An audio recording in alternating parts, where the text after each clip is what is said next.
danna subscribe alamar ƙararrawa domin sanin sakonninmu idan mun dora. Sign out dai ya zama ruwan dare ko kuma al'ada ga dukkanin waɗanda ɗaliban da suka gama jami'a. Sai dai a nan muna ganin Salma ɗauke da wannan riga ta sign out inda aka yi mata rubuce-rubuce a kan ƙirjinta da kuma wasu sassa na jikinta daban-daban.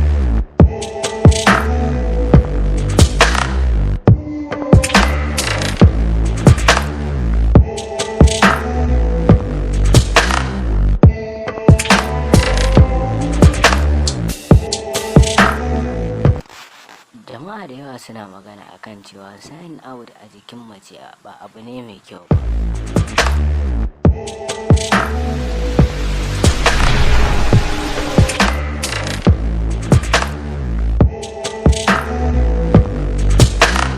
Za mu so mu ji ra'ayinku a dangane da wannan, shin jarumar ta kyauta ko kuwa bata kyauta ba?